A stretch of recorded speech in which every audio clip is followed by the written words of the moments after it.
मैं हूं योगेंद्र। खासतौर में बात करेंगे सत्ता के महासमर। गारंटियों की बात पिछले करीब एक साल से राजस्थान में चल रही है। कभी कहा जाता है कि प्रधानमंत्री नरेंद्र मोदी अपने आप में गारंटी हैं, तो मुख्यमंत्री अशोक गहलोत कहते हैं कि गारंटी का युग है और जनता को भरोसा दिलाना चाहिए कि जो काम हम वादे में कर रहे हैं उसकी गारंटी होनी चाहिए। सरकार ने इस बार 7 गारंटी दी हैं और आज की गारंटी की बहस की वजह है पूर्व मुख्यमंत्री वसुंधरा राजे ने एक दिन पहले ही पाली के बाली में मुख्यमंत्री अशोक गहलोत पर एक तंज कसा कि जिसकी खुद की गारंटी नहीं है वो जनता को क्या गारंटी देंगे। भला गहलोत कहां रुकने वाले थे? उन्होंने अगले ही दिन यानी कि शुक्रवार को कहा कि मैं खुली चुनौती देता हूं वसुंधरा जी को कि वो आकर के इस मुद्दे पर वो या पार्टी का कोई भी वरिष्ठ नेता मंच पर मुझसे बहस कर सकता है। खैर चलिए, मंच तो जब होगा तब होगा, लेकिन जन टीवी के मंच पर बीजेपी और कांग्रेस के प्रवक्ता हमारे साथ गारंटी, जो 7 गारंटी कांग्रेस दे रही है और मोदी अपने आप में एक गारंटी है और वसुंधरा के तंज को लेकर के हम चर्चा करेंगे। हमारे सहयोगी अनिल सैन हमारे साथ में जुड़े हुए हैं, भरत मेघवाल जी कांग्रेस से हमारे साथ हैं, अशोक सिंह जी हमारे साथ भाजपा से हैं। सभी का स्वागत है। अनिल, क्या लगता है ये चुनाव, मुझे लगता है कि भविष्य की कितनी गारंटी होगी ये तो मैं नहीं कह सकता वादों की, लेकिन चुनाव जरूर गारंटी में चल रहा है आपकी बात। बिल्कुल, और कुर्सी की गारंटी ले रही है सियासत। ये चाहती है कि जनता को गारंटी का वादा देके कुर्सी किस तरह से अपने पक्ष में की जाए, इसकी गारंटी कैसे हो सकती है, तो एक कवायद की सियासत में देखने को मिल रही है। राजस्थान के चुनाव काफी रोचक होते जा रहे हैं और अभी तो ये कहा जा सकता है कि बयानी तीर जो आने हैं वो नहीं आए हैं। राजस्थान के चुनावों के अंदर आने वाले दिनों में हम देखेंगे बड़े दिग्गज नेता आएंगे और वो नेता भी आएंगे जो अपने अपने बयानों की वजह से, तीखे बयानों की वजह से चर्चाओं में भी रहते हैं। तो राजस्थान उस समय राजस्थान की जनता ये सोचेगी कि आखिरकार ये राजस्थान का रण है या फिर किस तरह का युद्ध का रण यहाँ पर बन गया है। लेकिन फिर भी जो तस्वीर यहाँ पर बनकर उभरी है, पूर्व सीएम ने पहले चैलेंज किया और गारंटी पर सवाल उठाए। उधर मुख्यमंत्री अशोक गहलोत ने सीधे तौर पर खुले मंच पर बहस करने की चुनौती यहाँ पर दे डाली है और जनता के बीच में आकर किस तरह से गारंटी का सुकून मिल सकता है। मुख्यमंत्री अशोक गहलोत साहब ये बताना चाहते हैं जो 7 वादे किए गए हैं, चाहे स्टूडेंट को लैपटॉप की बात की जाए या फिर ओपीएस जो ओल्ड स्कीम है उसकी जो घोषणा भी की जा चुकी है उसकी यहाँ पर चर्चा करें। 1 करोड़ लोगों को सिलेंडर जो हो 500 रुपये में देने की बात यहाँ पर हो, तो तमाम जो चीजें हैं। हाल फिलहाल में देखा था प्रियंका गांधी ने कहा था कि 1 साल में महिला को, जो महिला मुखिया है, 10,000 रुपये उसके खाते में आएंगे। तो उस समय हमने देखा था कि पूर्व मुख्यमंत्री वसुंधरा राजे ने कहा था कि अगर भामाशाह योजना चालू रहती और उसी से अगर इस योजना को जोड़ दिया जाता तो काफी अच्छा रहता। सरकारी पैसा, सरकारी योजना जो है उसका लाभ जो है सुनिश्चित तरीके से महिलाओं को, राजस्थान की महिलाओं को मिल पाता। लेकिन फिर भी राजस्थान में चुनावी माहौल है, गारंटी तो योजनाओं की दी जा रही है, लेकिन इसके पर्दे के पीछे सबसे बड़ी जो गारंटी यही है कि सत्ता किस तरह से मिल सकती है तमाम पार्टियों को हर तरफ। क्योंकि गारंटी किसी भी प्रोडक्ट की वो कंज्यूमर को जरूर आकर्षित करती है और यही बड़ी वजह है कि अब राजनीति से जुड़े विशेषज्ञ, खासकर जिन्हें हम पॉलिटिशियन कहते हैं, वो भी अब गारंटी देने लगे हैं। चलिए अशोक जी, आपके पास में आना चाहूंगा मैं। वसुंधरा जी को और बीजेपी के किसी भी सीनियर लीडर को अशोक जी ने चुनौती दी है कि मुझसे बहस कर सकते हैं 7 गारंटी को लेकर। योगेंद्र जी, आप देखेंगे कि राजस्थान के अंदर 5 सालों में मुख्यमंत्री जी ने सबको चुनौती दी है और वो चुनौती विपक्ष को भी दे सकते हैं क्योंकि उनका काम ही 5 साल में चुनौती देना है। अपनों को चुनौती दी, जनता को चुनौती दी और विपक्ष को तो मानते नहीं है और मीडिया को भी चुनौती दी कई बार। अब बात आती है कि उन्होंने ऐसा क्या काम किया जिसके आधार पर वसुंधरा जी को कह रहे हैं कि आप हमारे साथ समक्ष आइए और मंच साझा करिए। 5 साल तक उनको एक जनता का दरबार मिला था और 5 साल बाद में जनता चुनने के लिए बारी आ रही है किसकी सरकार बने, कौन से जिन्होंने वादे किए, क्या उनके वादों का पूरा हुआ। किसान पूछ रहा है कि मेरी ज़मीन कुर्क हो गई, मेरा किसान का कर्ज माफ़ नहीं हुआ। और जो चांद कहते थे कि चांद गायब हो जाए जैसे सूरज जाए उगे ना उगे, वो किसान आज भी टकी टिकाई देख रहे हैं। युवा क्या है कि मेरा सपना था कि मुझे नौकरी मिल जाए, रोज़गार मिल जाए, लेकिन उसका पेपर लीक हो गया। 19 लाख 70 लाख विद्यार्थियों का जो सपने होते हैं, उनके माँ बाप के जो एक तरह से जिस प्रकार से उन्होंने कहा कि मेरा पैसा पूरा ख़राब हो जाता है और बच्चों का सपना ख़राब होता है, उनकी आर्थिक स्थिति ख़राब होती है। ऐसे जो मुद्दे हैं, महिलाएं कहती मुझे शिक्षा चाहिए, शिक्षा नहीं, गारंटी और वादे और घोषणाएं करने वाली सरकार कांग्रेस है, और कांग्रेस करती है लेकिन करने से पीछे भी हट जाती है। करो काम लेकिन अच्छा करो काम। अब 7 गारंटियां इन्होंने कहा, 7 गारंटी दी है। मैनिफेस्टो आता, मैनिफेस्टो में और भी चीज़ें आती, घोषणाएं आती, लेकिन प्रारंभिक रूप में, प्रिलिमिनरी रूप में उन्होंने 7 घोषणाएं करी है। क्या उन 7 घोषणाओं का, जैसे 500 रुपये सिलेंडर, 500 रुपये में आप पहले से दे रहे हो, केंद्र सरकार 300 रुपये में दे रही है, आप 100 रुपये दे रहे हो उसके अंदर।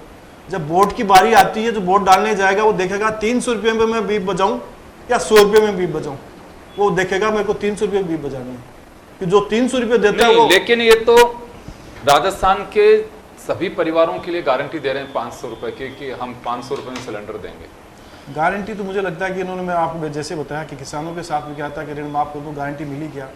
सुरक्षा का भी वादा क्या करा, हुआ क्या? भ्रष्टाचार मुक्त बनाने का राजस्थान को वादा किया, हुआ क्या?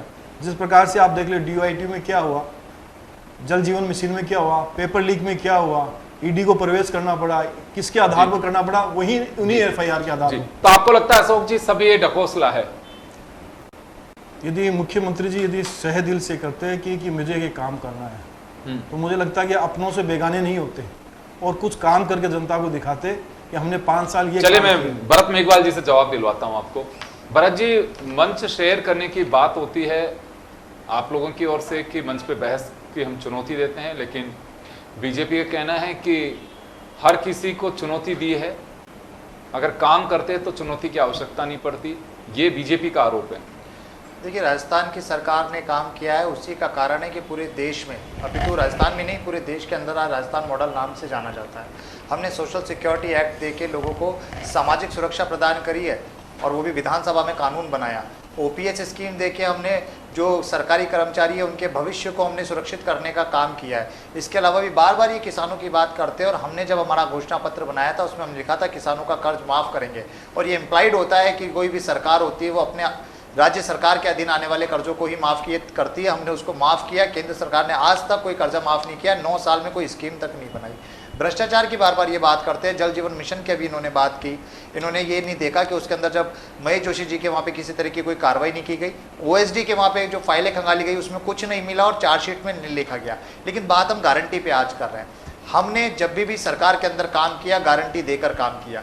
माननीय मुख्यमंत्री जी ने जब बजट लेके आए, उन्होंने लोगों से बातों को पूछा, लोगों ने जो बातें कही उनको उन्होंने उसमें लगाया, और बजट भी उसी अनुरूप हम लेकर आए। हमने महंगाई राहत शिविर लगाकर लोगों को जो 10 योजनाएं थी उन योजनाओं से हमने लाभान्वित किया, और अब हम गारंटी दे रहे हैं। और निश्चित तौर पर हम ये बात कह रहे हैं कि अगर हमारी सरकार बनती है तो जो जो बातें हमने कही है उनको हम पूरा करेंगे। चाहे जिलों के निर्माण से संबंधित काम था, जिलों की कार्य से जो सीमांकन था उससे संबंधित काम था। इन्होंने तो यहाँ तक कह दिया था कि जिलों की घोषणा तो हो गई है लेकिन देखना जिले बन नहीं पाएंगे, लेकिन हमने वो भी करके दिखाया।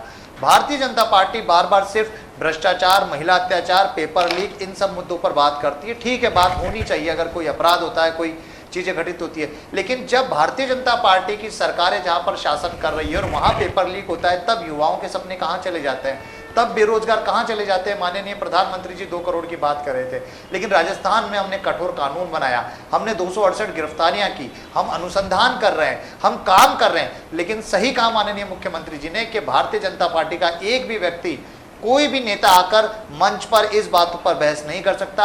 हम योजनाओं पर बात करते हैं, हम विजन पर बात करते हैं, लेकिन आज तक ये नहीं बता पाए हैं कि क्या अगर 2023 में अगर गलती से भी भारतीय जनता पार्टी की सरकार बनती है तो ये राजस्थान की जनता के लिए क्या करेंगे। क्या ये OPS स्कीम को चालू रखेंगे, क्या ये स्वास्थ्य से संबंधित काम करेंगे, क्या ये शिक्षा से संबंधित काम करेंगे। लेकिन ये सिर्फ और सिर्फ धर्म के नाम पर, जाति के नाम पर, और जो ध्रुवीकरण का काम कर रहे हैं और जो आरोप का काम कर रहे हैं, इसके आधार पर इनके पास और कोई काम नहीं है। किसी प्रदेश का इनके पास एक ऐसा नाम नहीं है जिसके नाम पर यह उदाहरण दे सके, जैसे आज राजस्थान का उदाहरण पूरे देश में चल रहा है। जी बिल्कुल। चले बात अपने मुद्दों की। अनिल, आपके पास मैं आना चाहूंगा। गारंटी सबको दे रहे हैं। बीजेपी कहती है कि मोदी अपनी गारंटी है, कांग्रेस अपनी गारंटियां दे रही है। जनता इन गारंटियों को किसी तराजू में तोलने की कोशिश करेगी कि हाँ वास्तव में गारंटियों का वजूद कितना है। देखिए, जनता तो समझदार है। पब्लिक वोट अगर देने जाती है तो उसके जहन में तमाम चीज़ें रहती हैं। 5 साल में उसके विधायक ने क्या किया, विधायक अगर आसपास नहीं रहा तो गवर्नमेंट की कितनी योजनाएं उसके आसपास रही हैं, कितना लाभ 5 साल की सरकार जो है उसके हित के लिए दे के पाई है। ये तमाम जो चीज़ें मंथन जरूर करता है वोटर। हालांकि ये कहा जा सकता है 5 से 7% वो वोटर जरूर हो सकता है जो वेव जो बन जाता है उस वेव के साथ बह जाए, या फिर जिस तरह का ट्रेंड चलता रहा है उसके साथ में चला जाए। लेकिन फिर भी राजस्थान का वोटर हर बार हम देख रहे हैं कि जो रिवाज बदलने वाली स्थिति आती है, जो सत्ता यहाँ पर बदलती है, जनता समझदारी ही होगी कि जो इच्छाएं थी पब्लिक की, जो वादे या तो सरकार पार्टियों ने घोषणा पत्र के माध्यम से किए थे, या तो वो पूरे नहीं हुए, या फिर जनता की उम्मीदों पर शायद वो पार्टियां, वो सरकार खरा नहीं उतर पाई, और इसीलिए लगातार बदलने का ट्रेंड यहाँ पर रहा है। लेकिन फिर भी पार्टियां आज चुनावी माहौल में गारंटी दे रही हैं, ये सबसे बड़ा सवाल है। ये गारंटी देने की नौबत क्यों आई? एक तरफ प्रधानमंत्री नरेंद्र मोदी कहते हैं कि गारंटी पूरी करने की गारंटी, और यहाँ पर मुख्यमंत्री अशोक गहलोत कहते हैं कि 7 गारंटियां अगली बार उनके लिए। अगर ये काम जो है मुख्यमंत्री अशोक गहलोत या फिर प्रधानमंत्री जो बातें कह रहे हैं, पिछली गवर्नमेंट में अगर उस समय डबल इंजन की सरकार राजस्थान में थी तो उस समय अगर कुछ कहते थे, या तो उस समय सरकार नहीं बदलती, और जनता को लाभ अगर दिया जाता, जनता के बीच में अगर सरकार का एक मैसेज होता कि हाँ गहलोत सरकार ने या फिर बीजेपी की सरकार ने उनके लिए बेहतर काम किया है, क्यों ना रिपीट इस सरकार को वहां पर किया जाए, तो आंकड़े जो स्क्रीन पर दिखाई देते 101 का जो बहुमत का आंकड़ा था शायद वो रिपीट वहां पर हो पाता। लेकिन चैलेंजिंग स्थिति है राजस्थान में, चुनाव ना बीजेपी के लिए आसान है इस समय और ना ही कांग्रेस के लिए आसान है। कोई भी पार्टी दावा जरूर करती है कि हम जीत कर आएंगे, अच्छा बहुमत लाएंगे, प्रचंड बहुमत उनके पक्ष में आएगा, लेकिन अभी जो आंकड़े आ रहे हैं वो किसी के लिए भी सुखद नहीं है। अनिल स्थिति है जी। कुछ लोग ऐसे ही पूछ लेते हैं शाम को जन टीवी की बहस का मुद्दा क्या है। हम अभी करीब 3:30-4 बजे सचिवालय से स्टेचू सर्किल के पास से आ रहा था, तो थोड़ी देर के लिए ऐसे ही रुका। हाँ, तो कुछ युवा जो कंटिन्यू जन टीवी को देखते हैं उनका कहना था कि आज का बहस का मुद्दा क्या है। तो मैंने बताया कि आज हम गारंटियों पे चर्चा करेंगे। गहलोत साहब ने ट्वीट किया कि हाँ मैंने देखा आपके इसमें चल रहा था। तो क्या बीजेपी और कांग्रेस के नेताओं से ये जरूर पूछना कि जो अभी तो टिकटों में गारंटी नहीं है तो फिर गारंटी का क्या होगा। तो ये सवाल मेरा अशोक जी से भी है और भरत जी से भी है। अशोक जी, ये उन युवाओं की आवाज है कि टिकटों को लेकर के पार्टियां सर्वे करवाती हैं और कार्यकर्ताओं को मन को टटोलने की कोशिश करती हैं, बड़ी मीटिंगें होती हैं, कहा जाता है कि नक्श को टटोला गया, जिले में जाकर के पर्यवेक्षक भेजे जाते हैं। उसके बाद में होता यह है कि आया राम उधर से गया राम, टिकट वही ले उठता है। तो ये गारंटी कौन देगा? जो स्थितियां बदल दी राजनीतिक दलों ने, और इससे कोई अछूता नहीं है। योगेंद्र जी, आपसे जो बात कही है उससे पहले मैं थोड़ा सा इनको कह दूँ, उन्होंने कहा कि योजना में उनकी बात चर्चा करूँगा आप वाले में। योजनाओं का बंद करने का काम तो कांग्रेस करती है, हमने नहीं किया बंद। आपने बंद किया अन्नपूर्णा योजना और दूध योजना, ऐसी कई योजनाएं जो बंद करी, ग्रामीण सड़क पथ वाली योजना से बंद करने का काम किया। और शिक्षा की उन्होंने बात की, शिक्षा में हमने काम किया। राजस्थान 200 नंबर पर था, आज 15वें नंबर पर आ गया। ड्रॉप आउट आज 12 लाख के लगभग हुआ, कोरोना में बढ़ा, वापस क्यों कम हुआ? आपकी शिक्षा नीति अच्छी होती तो आपका ड्रॉप आउट नहीं होता। जहाँ आज शिक्षक 1,20,000 पद खाली पड़े हैं, ये किसके कारण से पड़े हैं? आपकी इस आक्रमणिकता से पड़े हैं कि आपने उनको बढ़ा रही है। बाकी आपने ये कहा कि गारंटी किन विधायकों की, मुझे लगता है कि ऐसा विधायक चाहे कोई भी दल हो जो उस क्षेत्र की जनता का जो रोजमर्रा का काम होता है, और जो चाहे सड़क हो चाहे बिजली हो और जो व्यवस्था से संबंधित रहना चाहिए, और विधानसभा में एक अच्छा कानून बने और उस पर एक अच्छी चर्चा हो। लेकिन दल बदल करके आता है, वो ताले ठोक वहां पे पाला ले रहा है। एक दिन पहले तक उसी पार्टी की निंदा करता है, जबरदस्त तरीके से अपना हुनर दिखाता है कि कैसे मैं बोल सकता हूं उस पार्टी के खिलाफ, फिर उसको एक ही दिन में वो परिवर्तन कैसे हो जाता है। देखो कि मैं अब योगेंद्र जी, आपने जो बात कही है, कोई भी यदि किसी भी पार्टी में आता है तो मुझे लगता है कानूनी रूप से तो यह है कि किसी भी पार्टी का कोई भी जो विधायक है, सांसद है या कोई कार्यकर्ता पदाधिकारी जा सकता है। और 2/3 वाला आपको पता है कि कानून में ये करता है। नहीं, मैं तो भारतीय जनता पार्टी में आता है या भारतीय बात कर रहा हूं। कल कोई दामन थामता है पार्टी को छोड़ के, पर अगले दिन ही टिकट उसको गले लगा लेते हैं। ऐसे मुझे लगता है कि कुछ 4-5% का लगभग सीटें होती है, इससे ज़्यादा नहीं होती। बाकी तो देखा जाए तो इसमें चाहे महिला हो, चाहे किसान हो, युवा हो, तो वो यही तो जानना चाह रहे हैं कि जब कार्यकर्ताओं को राजनीतिक दल गारंटी नहीं दे सकते तो जनता को कैसे देंगे। ये नहीं है, जैसे कि आज जैसे शिव से टिकट दिए हमारे जिला अध्यक्ष हैं, पिलानी से टिकट दिए हैं जिला महामंत्री हैं, ऐसी कई टिकटें हैं जो कई हमारे विधायक कंटिन्यू लड़ रहे हैं, उनको टिकट दिए। कुछ हमारे प्रत्याशी वो तो दिया। अगर 5 टिकट भी आयाराम गयाराम को आप दे रहे हैं, जो आयाराम गया आ रहे हैं, नहीं, मैं कह रहा हूँ कोई भी आता है, दल आता है तो उसका भी उस क्षेत्र में कोई प्रभाव होता है। ये बात नहीं प्रभाव नहीं होगा और कोई काम करने का नहीं होगा तो कोई भी ऐसा दल नहीं होगा। चले भरत, आपके पास में आना चाहूंगा। ये उन युवाओं की आवाज हो, निश्चित रूप से जन टीवी देख रहे हैं। मेरे पास अभी व्हाट्सएप आया है कि आपने मेरा सवाल नहीं लिया अभी तक, वो देख रहे हैं जन टीवी को। उन्हीं का सवाल मैं आपसे भी लेना चाहूंगा कि जब राजनीतिक दल अपने कार्यकर्ताओं को गारंटी नहीं दे सकते, आयाराम गैराम पे डिपेंड हो जाते हैं, तो क्या गारंटी है कि जो आप लोग गारंटी दे रहे हो उनकी गारंटी दे पाएंगे? देखिए योगेंद्र जी, आपको पता हो माननीय मुख्यमंत्री जी ने जब हमारी सरकार के ऊपर संकट आया था, तभी भी माननीय विधायकों को ये बात निश्चित तौर पर अवगत कराई थी कि वो अभिभावक के तौर पर उनके साथ है और वो उनको वचन देते हैं। और जितना भी हमने समय देखा, उन्होंने विकास से संबंधित जितनी भी विधानसभाओं में काम रहे हैं, उन्होंने जो मांगा उन्होंने दिया, चाहे जिला बनाने से संबंधित बात हो, चाहे अस्पताल बनाने से, चाहे शिक्षा के संबंध में। और उसके बाद भी जब सर्वे की रिपोर्टें आई, उससे पहले भी माननीय मुख्यमंत्री जी, प्रदेशाध्यक्ष और रंधावा जी ने एक मीटिंग करके सभी को सचेत किया था कि आपकी अगर कोई रिपोर्ट नेगेटिव है या कहीं रिपोर्ट में कमी आ रही है तो आपको सुधारिए। और उसके बाद हमने देखा कि जो हमारी लिस्टें आई उसके अंदर जो विधायक थे जिनकी सर्वे में रिपोर्ट अच्छी थी, उनको वापस से टिकट दिया गया।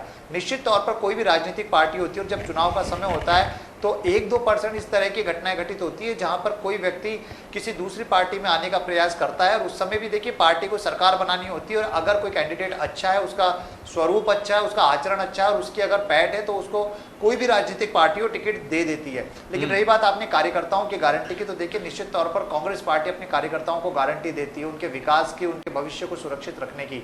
भारतीय जनता पार्टी की तरह नहीं है। जो 41 पहली सूची आई थी उसमें अधिकांश थे वो व्यक्ति थे जो निर्दलीय चुनाव लड़े थे, भारतीय जनता पार्टी के आगे बसपा में थे या अलग थे, और उसका विरोध जब झेलना पड़ा उसके बाद उन्होंने भी उसके बाद उन्होंने है जो अपने पैटर्न को बदला। शिव, अभी विधानसभा की आप बात कर रहे थे, 3 दिन पहले आपने भारतीय जनता पार्टी में रविंद्र सिंह भाटी जी की सदस्यता ग्रहण कराई और शिव से वो टिकट मांग रहे थे, लेकिन आपने किसी और को टिकट। तो उनके प्रति आप क्यों हमदर्दी जता रहे हैं? आप बुला लीजिए। बात हमदर्दी की नहीं है, बात यह है कि जब ये कह रहे हैं कि किस तरीके से जब हमारी पार्टी में कोई आता है और उसको टिकट नहीं दी जाती, लेकिन हमने ये कहा कि हमारी पार्टी के अंदर अधिकांशतः तकरीबन 90% से भी ज्यादा उन लोगों को टिकट दी जाती है जो पार्टी के साथ संगठन से जुड़े हुए हैं, पार्टी की धरातल पर है, कार्यकर्ता के रूप में काम कर रहे हैं। और जिस तरीके से आपने भी देखा कि जयपुर शहर में एक आर तिवारी करके जो हमारे प्रवक्ता थे, उनको देखिए जिला अध्यक्ष बनाया। एक ऐसे आम कार्यकर्ता को जो बुलेट लेकर, जो प्लेटिना लेकर चल रहे हैं, आम कार्यकर्ता को गारंटी दी कि नहीं हम आपको सुरक्षित रखेंगे, आपने मेहनत की है कांग्रेस पार्टी में। तो उनके मेहनत पर आप लोग मोहर लगा रहे हैं क्या? क्योंकि बड़ी सुर्खियों में है कि उन्हें हवा महल से आप लोग टिकट दे रहे हैं। ये आलाकमान का निर्णय है, अगर उनको टिकट मिलता है देखिए तो हम भी खुश होंगे, जाहिर सी बात है, क्यों खुश नहीं होते। अगर उनको एक आम कार्यकर्ता को अगर टिकट मिलती है तो बिल्कुल खुशी होती है उसमें, निश्चित। तो यही एक गारंटी है जो आप देखने को मिल रही है कि यहाँ पे एक आम से आम कार्यकर्ता को भी सराहा जाता है, तवज्जो दी जाती है। अनिल, आपके पास में आना चाहूंगा क्योंकि जो युवाओं ने मुझे सवाल किया, उन्होंने कि आप ये जरूर सवाल लीजिएगा कि जब आप गारंटी दे रहे हैं कि खुद की पार्टियों में ही कार्यकर्ता इतने इनसिक्योर हैं। उन्होंने जयपुर के भी कुछ उदाहरण दिए कि जयपुर के टिकटों के देखिए स्थिति क्या है, या प्रदेश में दोनों पार्टियों, किसी एक पार्टी को कटघरे में नहीं खड़ा किया उन्होंने। तो क्या लगता है आपको कि वास्तव में इस गारंटी पे भी सवाल उठने चाहिए? सवाल उठ रहे हैं, कार्यकर्ता भी कह रहे हैं कि आखिरकार अगर कार्यकर्ता पार्टी छोड़कर दूसरी तरफ चला जाता है या फिर टिकट नहीं मिलने से वो नाराज होकर बागी चुनाव लड़ता है तो उसके खिलाफ अनुशासनहीनता की कार्रवाई होती है। और अगर 20 साल से कोई कार्यकर्ता लगा हुआ है, कार्यकर्ता पार्टी के साथ जुटा हुआ है, इशारा भी किया जाता है पार्टी की ओर से, क्योंकि संगठन को कई काम टास्क दिए जाते हैं कार्यकर्ताओं को, तो उसमें इशारा किया जाता है कि आपको इस बार टिकट मिल सकती है। लेकिन उसके बाद एन वक्त पर दूसरी पार्टी से नेता ज्वाइन करते हैं और एक दिन बाद, और कई बार तो ऐसा भी रहा है कि ज्वाइन करते ही उनको टिकट थमा दी जाती है। तो ये कौन सा फैक्टर यहाँ पर रहता है? क्योंकि सर्वे करवाया जाता है, रिपोर्ट अलग अलग मांगी जाती है तमाम लोगों से, और हर बार ये दुहाई दी जाती है कि जो लोकल कार्यकर्ता है, जो ग्राउंड पर काम करने वाला कार्यकर्ता है, उसको टिकट दी जाती है। लेकिन सैंपल अलग दिए जाते हैं पार्टी की ओर से। और ये जो स्थितियां हैं, अब ये चलन ज्यादा बढ़ गया है। और आज सबसे बड़ी बात, अब जो टिकटें बची हुई हैं, खासतौर से बीजेपी की 16 टिकट बची हुई हैं, और अगर कांग्रेस की तरफ देख लिया जाए तो लगभग 50 के करीब सीटें जो हैं और यहाँ पर टिकट की घोषणा की जानी है। यहाँ पर स्थिति ये है कि दूसरे के पाले की तरफ देखा जा रहा है, दूसरे घर के ऊपर नजर है कि अगर वहां से टिकट ये दी जाती है तो उनका दूसरा जो बागी होगा कार्यकर्ता, जिसको टिकट नहीं मिलेगी, संभव है कि उसको अपनी तरफ खींचा जा सके। तो ये अक्सर राजनीति में जो ये ट्रेंड है, ये कहीं ना कहीं बढ़ गया इसी वजह से। लेकिन अनिल, उसके लिए अब सिर्फ 2 दिन बाकी हैं। चलिए, कब तक ये लोग एक्सरसाइज करेंगे, कब तक अपना सर्वे करेंगे, कब तक क्या चीजें करेंगे? आपको ज्यादा लंबा नहीं हो सकता है। 6 तारीख के बाद में तो किसी को टिकट दे नहीं सकते। आपको 6 तारीख को सुबह तक बताना होगा कि वाकई सीट पे कौन है। क्योंकि 6 तारीख की नामांकन की आखिरी दिन है। आप 3 बजे बाद में आपका सिंबल कोई काम का नहीं है, क्योंकि सिंबल अगर आपको मिलता है तो 6 तारीख को दोपहर 3 बजे तक ही आपको देना है। उसके बाद में वो लिस्ट किसी काम की नहीं है, क्योंकि मीडिया हो चाहे पार्टियां हो फिर दूसरे काम पे लगेंगी। 2 दिन का वक्त मिलेगा कि जो बागी हैं उन्हें कैसे बैठाया जा सकता है, उसके लिए दौड़ धूप होगी। 9 तारीख के बाद में आम भाषा में जिसे कहते हैं कि चुनाव मंडेगा, वो स्थितियां देखेंगे। अशोक जी, आपके पास में आना चाहूंगा मैं। गारंटी की बात जो हम कर रहे थे उसी के साथ साथ क्या आपको लगता है कि वास्तव में एक नई स्थिति बननी चाहिए? विदेशों में हम देखते हैं, विकसित राष्ट्रों में होता है कि खुले मंच पर वाकई जो बड़े नेता हैं उनकी बहस होनी चाहिए।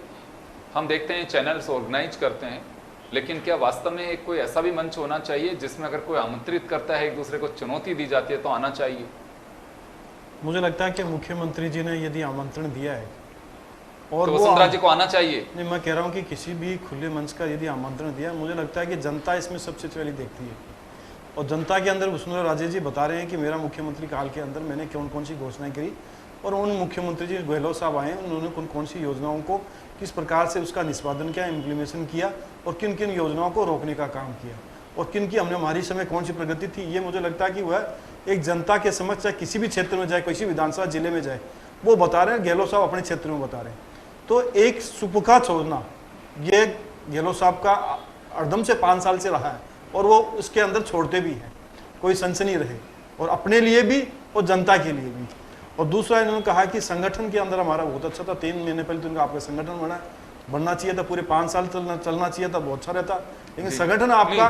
चलिए, आप इस बात को घुमा रहे हैं, मैं बात चुनौती की कर रहा हूं। क्या वास्तव में एक मंच पे वाकई जो फेस हैं उनके बीच बहस होनी चाहिए, प्रदेश की जनता उसे देखें, चैनल्स के माध्यम से लाइव टेलीकास्ट हो? चले भरत, आपके पास में आना चाहूंगा। इस तरह की चुनौती को वाकई स्वीकार करना चाहिए? बिल्कुल स्वीकार करना चाहिए। देखिए, लेकिन हमने तो देखते आए कि पिछले 9 साल से हमारे देश के माननीय प्रधानमंत्री जी ने एक प्रेस कॉन्फ्रेंस नहीं की है। जब उनसे सवाल पूछा जाता है तो उनके जो 3-4 जो उनके छोटे मोटे ये प्रवक्ता बन के, सॉरी माफ़ कीजिएगा, उनके जो प्रवक्ता बन के जो लोग सामने आते हैं उसका जवाब देते हैं। मणिपुर जैसी बात पे वो जवाब नहीं दे पाए, और जब अमेरिका के वॉशिंगटन में उनसे सवाल पूछा अभी तो अपन विधानसभा के चुनाव के मुद्दे पे लौटे। मैं देखिए पूरी खासकर चुनाव के मुद्दों की मैं बात कर रहा हूं। हम उसी मुद्दे पे कह रहे हैं, चाहे विधानसभा, क्योंकि हर मुद्दे के ये तो देखिए, हर मुद्दे के लिए बहस के लिए तो पार्लियामेंट और हमारी असेंबली है। एक बहस होनी चाहिए, एक प्लेटफॉर्म ऐसा होना चाहिए जनता के सामने जब उनका जवाब दिया जाए। हमने देखा कि 90s के दौर में जब अटल बिहारी वाजपेयी जी और जिस तरीके से राजेश पायलट जी ने जनता के सवालों का जवाब दिया था, उस तरह से आजकल वो मंच नहीं है। क्योंकि आज देश के जो नेता बने हुए हैं वो डरते हैं जनता के सवालों से। वो जनता के सवाल देने पे तो पानी पीने लग जाते हैं। सभी नेता, अधिकांशतः भारतीय जनता पार्टी के नेता, कांग्रेस पार्टी का हर एक नेता सामने आकर जवाब देने के लिए तैयार है। राहुल गांधी जी हमेशा जवाब देते हैं। तो फिर माननीय 302 सीटें क्यों आती है भाजपा की 302 सीटें आती है ना, जनता का जनादेश ही है। 2 भी सीट आई है भारतीय जनता पार्टी की, हम स्वीकार करते हैं। 2 भी सीट आई है जनता पार्टी की, 302 भी आती है। जब राजस्थान में आपको जनसंख्या, 2 बार जब विपक्ष का राजस्थान में नेता का नहीं मिलता, जनसंख्या कारण तो होगा ना कोई। भारतीय जनता पार्टी का समय परिवर्तित होते देर नहीं लगती, और वो दिन आ चुका है जब राजस्थान में भी इस तरह से भारतीय जनता पार्टी का सोपड़ा साफ होगा। 173 से 63 पे आई है, अब 63 से 50 पे योगेंद्र जी, मैं इतना सा बता दूं, इन्होंने कहा ना, छोटा सा कहता हूँ कि यदि 2003 की बात करें तो इनकी 95% के लगभग मंत्री हारे, 2013 के अंदर 90% हारे, वोट प्रतिशत इनका कम रहा, सीटें इनकी कम रही, और उसके बाद में भी कह रहे हैं कि साहब हम होंगे। वो गारंटियां वो 2013 में दिया, फिर भी कह रहे होंगे काम गारंटी 56 और 21 आने के बाद फिर भी गारंटी में 75% आप जो लोगों पे होल्ड करते थे वो अब 40% चले, मैं रह माफी गया है। चाहूंगा सर, मैं रोकना चाहूंगा, समय का मात्र अभाव है। 6 राज्यों में सिमट चलिए, के रह गए हो आप, समय बहुमत में। का अभाव है सर, मैं रोकना चाहूंगा क्योंकि समय की अपनी सीमा है। तो चलिए, खैर, ये बहस का मुद्दा इस वजह से था कि मुख्यमंत्री अशोक गहलोत ने वसुंधरा राजे के एक दिन के पहले के कमेंट पर ट्वीट किया, यानी कि एक्स पे डाला, और उन्होंने कहा कि मैं खुली चुनौती देता हूं कि गारंटियों को लेकर के वो बहस करें। खैर, ये दिन आना बहुत मुश्किल है कि 2 बड़े नेता एक मंच पे आकर के और अपनी बात कह सकें, और अगर ऐसा हो तो फिर तो बात ही क्या है, डेमोक्रेसी का एक अलग ही मजा होगा। लेकिन खैर चलिए, लेकिन एक बहस का विषय जरूर बन गया है, और जनता अपने अंदाज से, अपने स्थिति से, जिसको जैसे जिस नज़रिए से लगता है वो अपना आंकलन जरूर कर रही है। बहुत बहुत शुक्रिया आप सभी का, और सत्ता का महासमर खास खबर में इतना ही। दीजिए इजाजत, नमस्कार।